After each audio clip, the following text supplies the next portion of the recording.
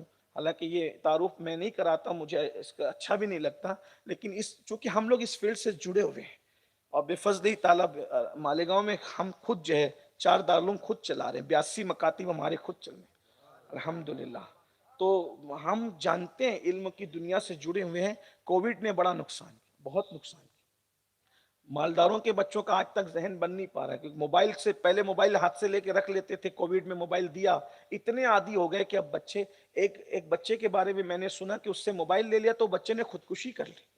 یعنی موبائل کا یہ لوگوں کو شراب اور جوئے کے نشے سے زیادہ اب لوگوں کو موبائل کا نشہ ہے. اس لیے کہ شراب کا نشہ اور جوئے کا نشہ تو آوارہ لڑکوں کو ہے، دنیا دار لوگوں کو ہے، لیکن موبائل کا نشہ تو مذہبی لوگوں کو بھی ہے اللہ ماشاءاللہ. یعنی یہ بہت خطرناک نشہ ہے، یہ مہذب نشہ، یہ بہت برباد کر رہا ہے. ہم سلام پھیرتے ہیں تو پہلے موبائل دیکھتے ہیں. نمازی لوگ نیند سے اٹھتے ہیں تو اللہ کا شکر ادا کہ اللہ نے ہمیں نئی زندگی عطا کی، دعا پڑھنے کی بجائے ہم پہلے موبائل دیکھتے ہیں. نہیں، موبائل. اب تو موبائل کی وجہ سے طلاقیں بھی واقع ہو رہی. بیویاں کے شکایت کرتی ہے کہ گھر میں آتے تو موبائل میں ہی لگے رہتے، ہم سے بات بھی نہیں کرتے. یہ بھی ہے، یہ بھی. عورتیں بھی ہے کہ کھانا پکاتے پکاتے کبھی نمک نہیں ڈال رہی ہے، کبھی مرچ نہیں ڈال رہی ہے. کیوں؟ کیونکہ وہ موبائل دیکھ رہی ہے، وہ موبائل میں مصروف ہے. وہ یہ ہنسنے کی بات نہیں ہے. دیکھو ہر چیز کو ضرورت کے مطابق.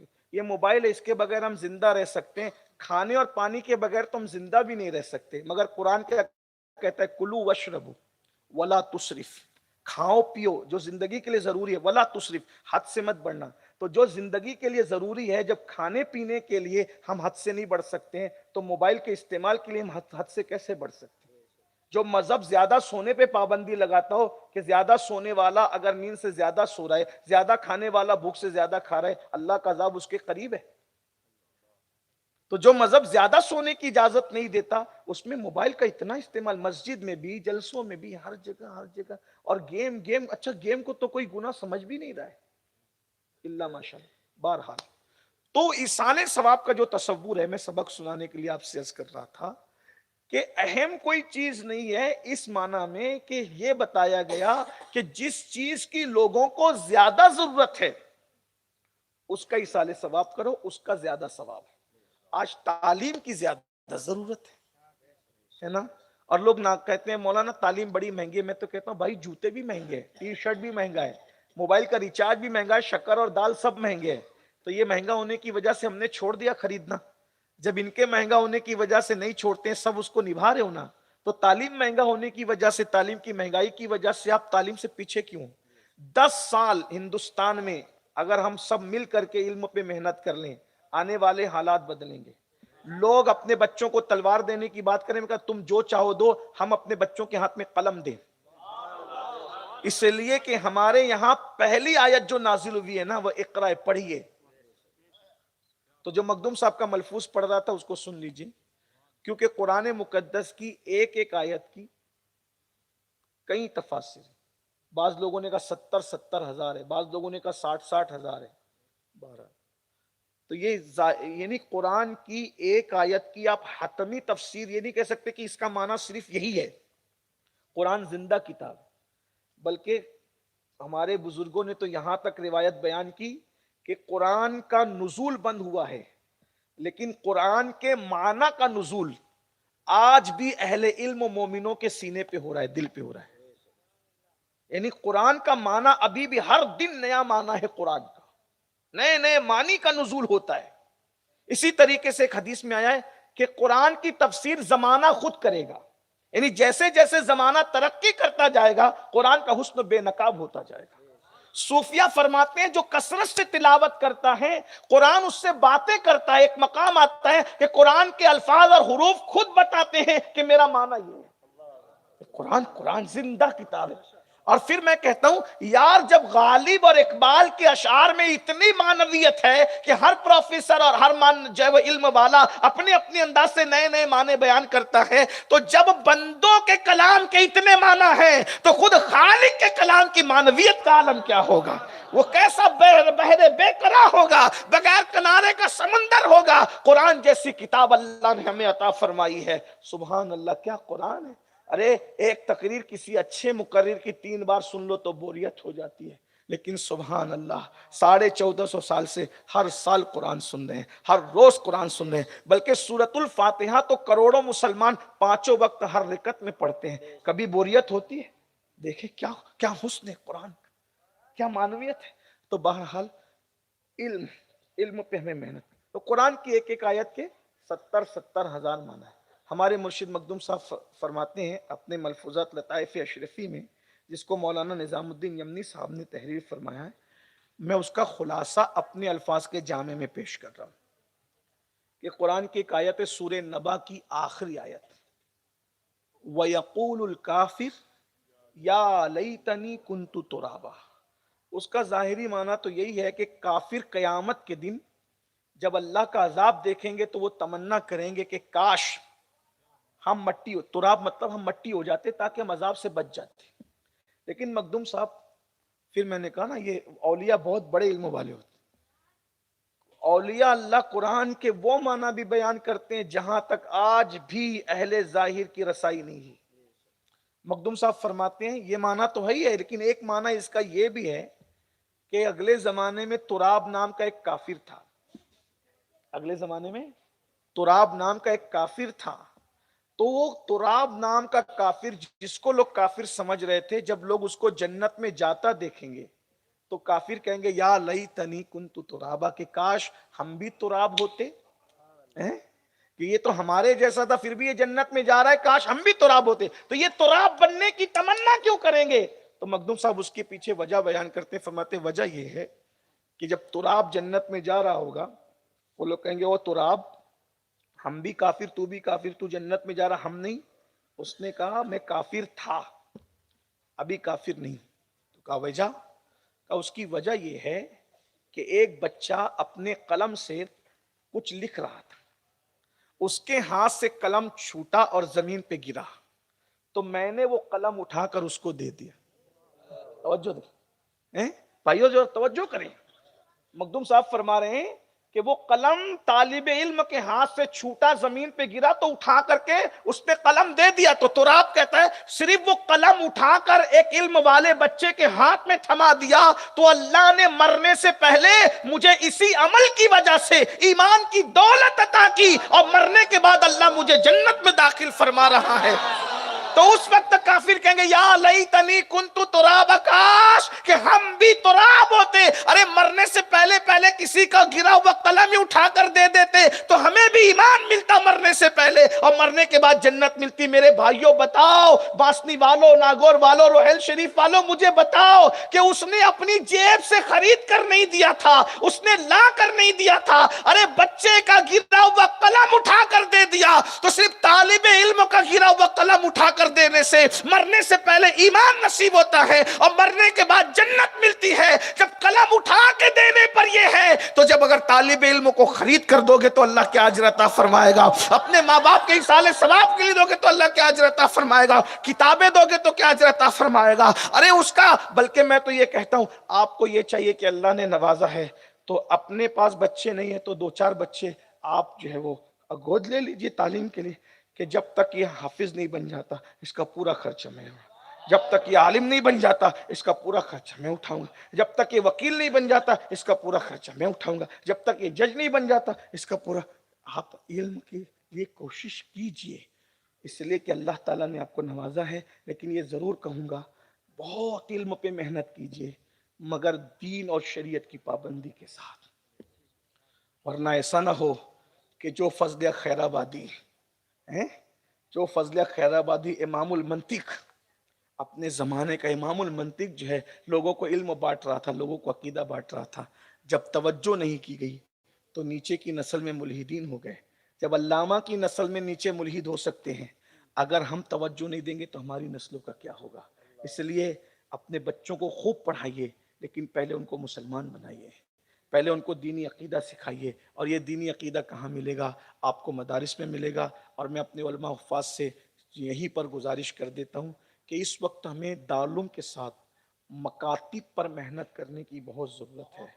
اگر ہم آنے والی نسلوں کو الحاد، بے دینی اور زندیقیت سے بچانا چاہتے ہیں تو ہمیں اچھے مکاتب تو ہیں ہمارے، اچھے مکاتب قائم کرنے کی ضرورت ہے.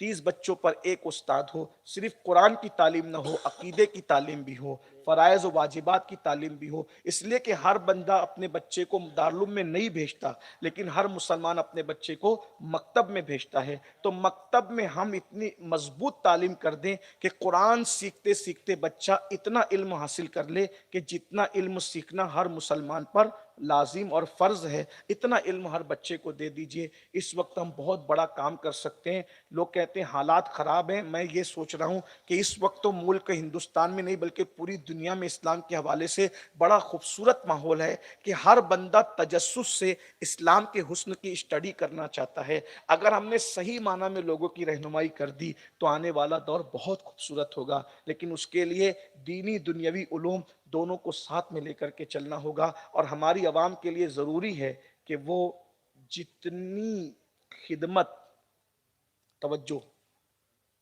معذرت کے ساتھ، جتنی خدمت وہ اہل طریقت کی کرتے ہیں اس سے زیادہ خدمت جب تک کہ وہ اہل علم کی نہ کریں تب تک کہ یہ کام آگے نہیں بڑھے گا. میں پھر کہہ رہا ہوں اہل طریقت کی خدمت سے میں منع نہیں کرتا، لیکن یہ ضرور ہے کہ ہم نے جتنی پذیرائی اہل طریقت کی ہے اس سے زیادہ پذیرائی ہمیں اہل علم کی کرنی ہوگی.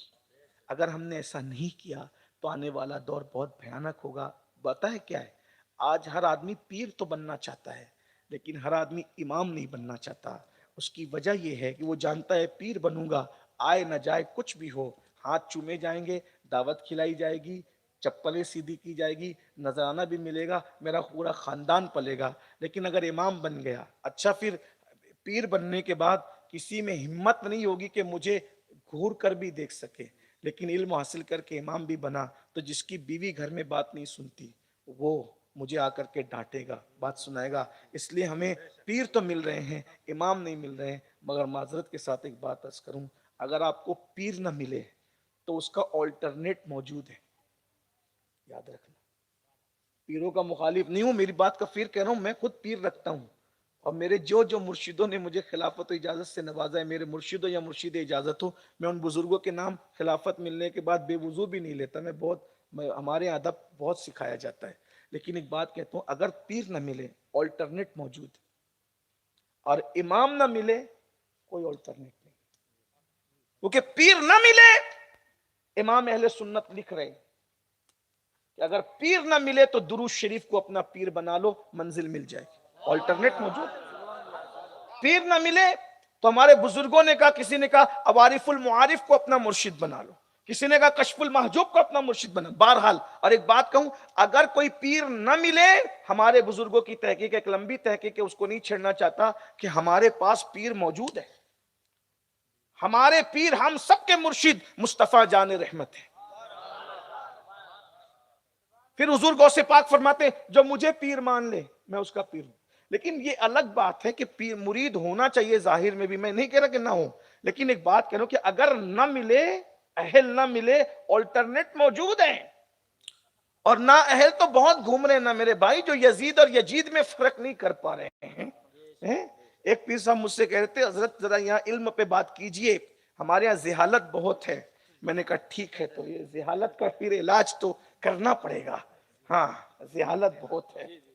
اب بتائیے نا کہ وہ پیر صاحب خود کے، میں پیروں کا مذاق اڑانے نہیں آیا، لیکن آپ بھی جو ہے وہ ذرا دیکھ داکھ کر علم بھی دیکھو، تقویٰ بھی دیکھو، پرہیزگاری بھی دیکھو. جو 4 شرطیں ہیں نا، اس میں سے ایک شرط یہ بھی ہے کہ کم سے کم اتنا علم رکھتا ہو کہ بغیر کسی کی مدد کے ضروریات زندگی کے مسائل کتابوں سے نکال سکے.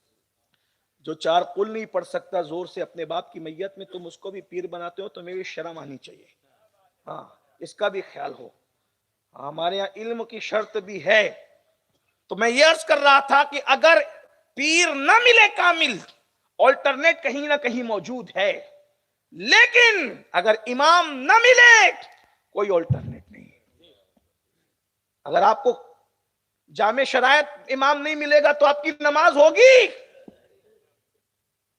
مر جاؤ گے تو تمہاری نماز جنازہ جو پڑھائے گا گڑبڑ کر کے قبر میں مسترب رہو گے نا، کہ مرنے کے بعد جنازہ بھی نہ ہو سکا. ارے علم والے نہ ملے گا تو تمہیں صحیح شریعت کے مطابق غسل کون دے گا؟ اس لیے